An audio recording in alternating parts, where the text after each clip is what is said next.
My name is Steele Croswhite. I'm a pastor, worship director, singer, songwriter, all the way from Salt Lake City, Utah, and I'm so blessed to be here today. Thanks for taking time to watch. So I grew up in a musical household, was always around music. My dad was a musician, and I was singing and playing music by the age of 5. I became a Christian through a traditional liturgical church in Salt Lake City, Utah at the age of 12. And though God had had my heart for a period of time, I was also really interested in music and songwriting and singing and playing. And I started my first band by the time I was 17. And we started to pick up steam and momentum around the region and the state. By the time I was 21 years old, I was the singer, songwriter, and frontman for a band that I began in high school. And we got signed by a record contract, and we're recording albums, and we're able to tour with artists like Sheryl Crow and Maroon 5 and Foo Fighters, and spend an awful lot of time promoting that music. Had some great hits on the radio back when radio was even a different monster, and some great publicity. I had pushed Christ away from my life during that time, mainly because there was a tragic event that happened. I lost my dad right before we got signed to a record label. And with the propulsion of success that comes with labels and management companies and booking agencies, combined with grief and long stints on the road, and music really being the idol of my heart, God took a last place, and you can imagine in that industry, lots of addictions and problems came from that. For me, I came off the road. I had been on the road for about 5 months. By this time, I was in my mid-20s. I had been out on a great tour, and my sister, who had a role in my faith at an early age, never wandered from Christ. I got off the road. I had long hair. I was smoking 3 packs a day. I had gained about 100 pounds in alcohol weight. And she looked at me and she said, "You got to go to church." She said, "I've been going to this new church. It's not traditional. The pastor plays drums. It meets at night. You can go and smoke cigarettes out front. And when we're done, I'll buy you some beers." And I was like, church that meets at night, the pastor plays drums, I can smoke out front, and you're going to buy me beers? I got to see what this is all about. So I ended up going to this church, and long story short, it's like a light switch went off in my heart. Suddenly, in a new way, I understood God's grace, His love for me, His forgiveness for me, that He had a purpose for me, a plan. It sounds a little bit like a movie, but the truth is that's what it was like. And from that moment on, I decided to leave the band that I had experienced some success with.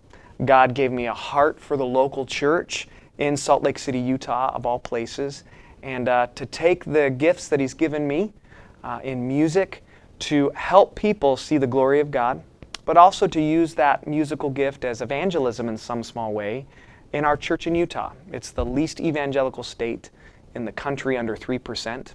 And so for this many years, we've been playing music and worship leading and writing original music and starting bands that have original music all out of the church and for the church. And that's what brings me here today in part. Utah is predominantly Mormon LDS. And everywhere you look in that city, in that state, there are Mormon churches everywhere. And most of my friends growing up were Mormon, and many of my friends today are Mormon. And they're wonderful people, but who have missed the unbelievable grace of God and what it really means that Jesus died on the cross for our sins, for our salvation. We have a heart for them. We love them. So many people who come to our church, it's called the Rock Church, have come from a background of the Mormon faith or the Latter-day Saints faith. And much of that religion is a works-based faith. It'd be like climbing a ladder, and when you make a mistake, you fall down the ladder, and you have to keep kind of working your way up to God for His favor. So what we have are a lot of people who are tired or burned out on this idea of God being a cruel judge.